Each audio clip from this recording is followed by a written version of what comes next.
Hi guys, I'm Tracy. Thank you for joining me today. So in today's video, I'm going to be giving some tips on how to choose a bronzer brush.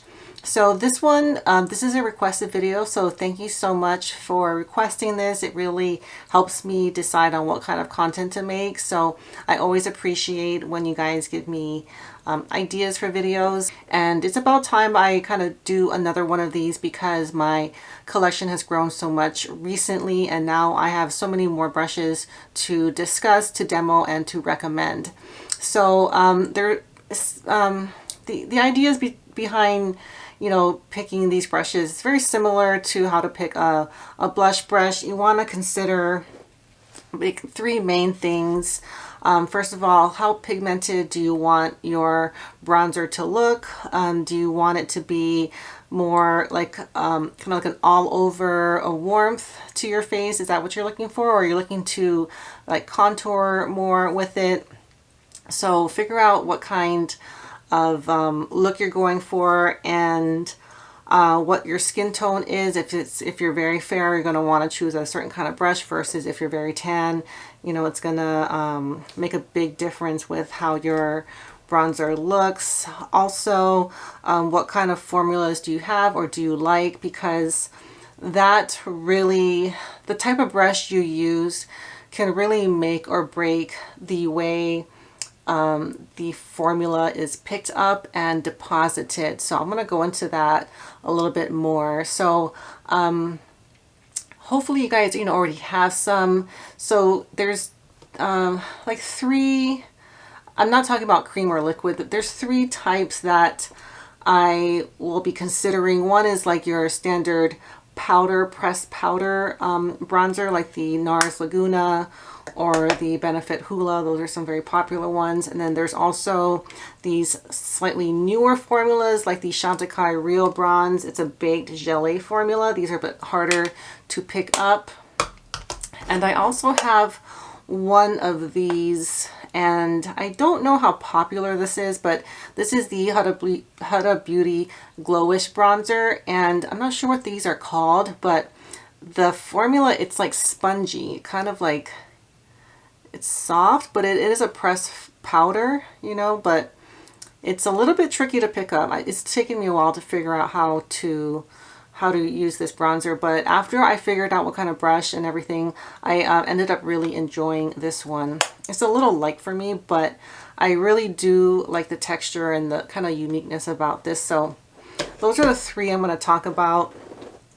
And for cream and liquids, that's like a whole nother type of brush, so I'm going to save that for another day. And looking at what kind of pigmentation you want. So in general, the denser and the shorter the hairs are, the more intensity you're going to get out of your bronzer. So for example, I'll compare these two. They're similar in shape, but very different in length and density. So this is a Wayne Goss 12. I didn't want to mention this because you can't get it anymore. At least it's not available now. And then this is the Hakuhodo K022. So these hairs are really long. I believe this is 40 or 44 millimeters, and this is shorter. This is probably 30. So the longer the hairs are, the lighter the application you're going to get. And also this one's much denser. This is my probably my least dense of all of my blush or bronzer brushes, and I actually don't use this that much because of that. But something like this that is going to be shorter and denser, it's not super dense, but you're going to get you're going to be able to like contour more with something like this, because it's going to really place the powder where you put your brush, and it's going to put on a pretty decent amount. So it'll also be good if you have a very lightly pigmented bronzer, like for me, this glowish bronzer. I use something like this for that.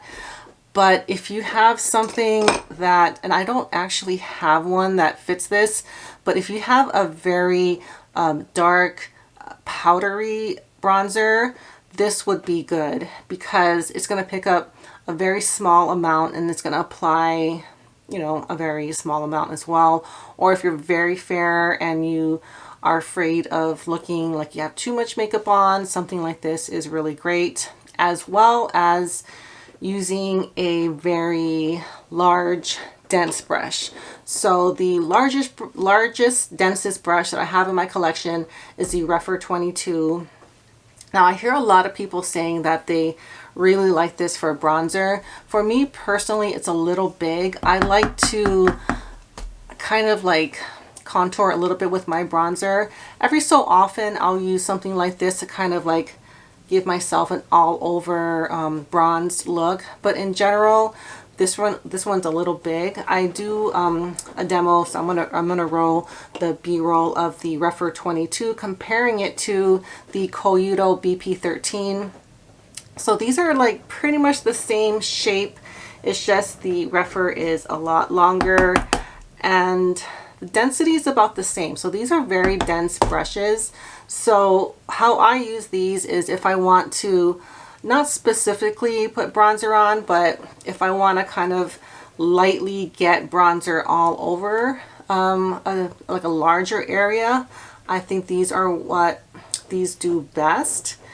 But you know, if you're not someone that does that, there's really no need for these. I mean, this is technically a foundation brush, but I've never, maybe I have used it for foundation. I don't really think this is an appropriate foundation brush. Neither is this one. But I think what these types of brushes do best is applying all over bronzer in a very even way. Also, if it's something very pigmented, these would be good because it kind of, you know, spreads the pigment all over. So those are my two or my three largest ones. Okay, so next the like mid-size brushes that I use for bronzer. I'm going to start out talking about the Rephr 24 because this one is unique to my collection because it is pretty dense and this one is the best at picking up a baked gelée bronzer formula in my opinion. So, and as well as this like kind of squishy formula, this one is really good for that. And that's pretty much the only thing that I use the 24 on is the Chantecaille bronzer because, you know, baked gelée formulas, if you're familiar with them, they're notoriously difficult to pick up. And if you are using a brush that's not dense enough, or the hairs are too long, you'll be applying your bronzer all day and it just takes a little too long. Of course, though, if you're very fair and you're looking to get a very, very small amount, that might work for you. But if you're like a light medium or anything darker, if you're like my skin tone or darker, using a fluffy light brush like this with a baked formula like this, I think will just be a little too time consuming. So that's my opinion on this one. Okay, so now I'm going to talk about the type of brush that I probably have the most of, and I'm not just talking about blush and bronzer brushes, but it's this kind of like mid-size domed cheek brush, and I do use these for bronzer and blush. So let me talk about the Hakuhodo B110. I'll list these all down below. And this one is one of my all-time favorite brushes. So of the three, this one's the softest. It's probably the least dense. So this is the Hakuhodo B110, the Rephr 5, and the bisyodo C8 BC1. So they're pretty much all identical in shape. I can get that. You know, one's dyed and the other two aren't, but they are different. They do feel all different and they have different density. So this is the least dense and the Rephr is the most dense and the bisyodo is like kind of in between. So the Hakuhodo I would say is the softest, then the bisyodo, and then the Rephr. The Rephr is a I'm pretty sure this is a synthetic goat mix, but this is a really, really great alternative if you don't want to spend. These are kind of in a similar price range, or like mid 50s, but you can get the number 5 from the concept store for like less than half the price. So I do really like this Rephr brush. I just tend to prefer these because I have them and I use these both equally as often, and it's not because one performs much differently. I think I just like looking at this brush because it's so beautiful, and this one is just, it's just the perfect medium. You know, it's not dense, it's not too sparse, the hairs aren't too long, they're not short. They just provide, it's just like a very medium application. So I think if you have like light medium to medium tan skin, this would be a good one. But if you're looking to really pack on some pigment, this might be a little bit difficult, in which case I would recommend the Rephr 5, because I do feel like this has more pickup and this will apply a little bit of a heavier application. Not a lot, but a little bit heavier than these two. But I really adore this shape, obviously. And I think for anyone that wears blush or bronzer, having a brush this shape would be very useful. Okay, so let me talk about ones that are, let me talk about the tapered ones, and then I'm going to do the angled ones. So I have a lot of these. These are kind of the most tapered I have, I think. But one of my all-time favorite brushes is the Hakuhodo Z8. Now I use this for a formula that is more powdery, like I would use it with the NARS Laguna bronzer, because it will pick up a very, very light amount and it will apply it the lightest as far as the hairs go. This is, it's not a dense brush, but it's not a sparse brush either. This just really, really will lightly apply bronzer in a very, very delicate, subtle way. And it's also like one of my softest brushes ever. And I just absolutely love this. You don't have to invest in 100% squirrel brush to get the same results. I would say if you were to get the bisyodo BH2, you can get a very similar result as this one because they're very similar in size. The hairs on this brush, even though it's dyed goat hair, they're extremely soft. So I tend to use these kind of for the same way, although this one's more tapered, but I use it, you know, for bronzer if I don't want to look like I have too much. But I would say this one is probably the most, as far as application goes, the most refined, the most gentlest way of applying pigment. So if you have very fair skin, I think this would be very good. If you have very pigmented formulas that are very powdery, I think this will be very good. Also, if you have bronzers that have a lot of shimmer and you don't want it to look too shiny, this is a really good one. So there's so many uses for this one, and it's also amazing at applying blush in a very subtle way. So this is one of my, I think, top 5 of all time brushes. So I highly recommend this one. This is probably one of my most expensive brushes in my collection as well.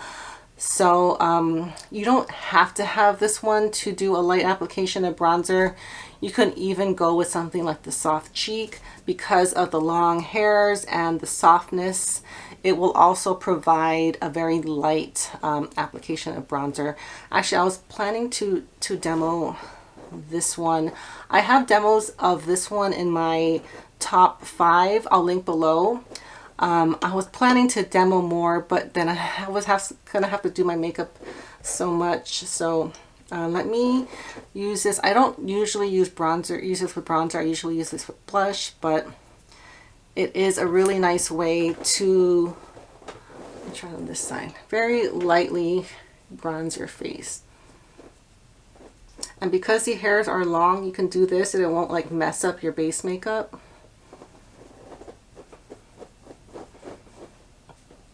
But I demoed this with blush a bunch of times in other videos. So that's the soft cheek, and it happens to be available, so I did want to mention this one. Okay, so now we're going to talk about my angled brushes. And if you've been watching my channel, I'm just not a huge angled brush person. It's just not something that I'm really like drawn to. But the Hakuhodo B110, this is a really good one. I have a demo of this one. And this one, density wise, is medium. It's not dense, but it's not sparse. And because it's a squirrel and goat hair mix, it's right in between being super soft and silky and having more of a pickup. And I love this mix because it is just like a perfect medium. And I use this to do like the perimeter of my face or like on the jawline.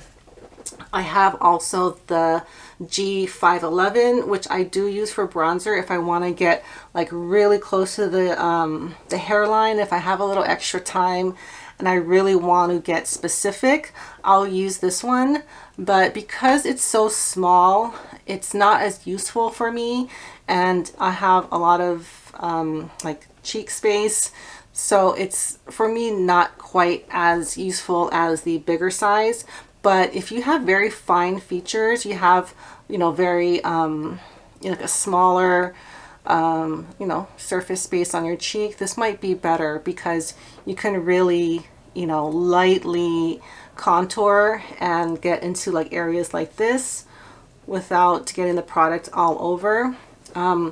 I've seen some people do like nose contour with something like this.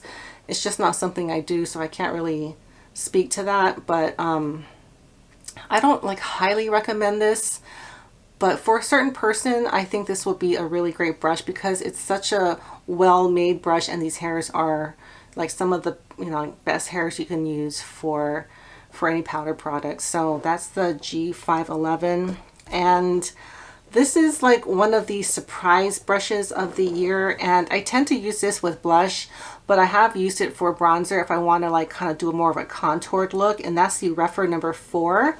And I really like the angle. It's just, the angle is a very, I guess it's similar to the Hakuhodo, but it's just a very good way to, if you want to use it for powders, you can use it for blush and kind of like contour with the blush or contour with the bronzer. But I've been using this with cream blush more so because of the size. It's just a really good size for my cheek to do this. Is what I did use the classic cheek because I don't want to get this dirty. I use this to put my cream blush on, but I do prefer using this one. So the Rephr number 4, I actually highly recommend this one. All right, to sum up kind of what I've gone over today, the longer the hairs and the sparser the hairs, the lighter application you're going to get. The shorter the hairs and the denser the brush, the more pigmented, a little bit of a stronger application is what you're going to get. And obviously if you want to cover a bigger area, a larger, denser brush would be good. And if you want to define, a smaller angled brush would be good to like kind of bronzer. And I think like a very kind of medium in between this shape brush would be really great. The B110, bisyodo BC1, and the Rephr number 5. I think they're pretty much identical in shape, but density and the feel of the brush is different with all 3 of these. So I hope that helps you out. Oh, right, and the type of hair, the softer, silkier the hair, like a gray squirrel hair, will provide a lighter application, but be better at picking up super powdery formulas. And if you have like a baked gelée or like a Huda Beauty, like a squishier, harder formula, something like the Rephr 24 I think will be really good. This has better pickup, but it will provide a stronger application. So that's really all I had for today, and I will see you all next time. Bye.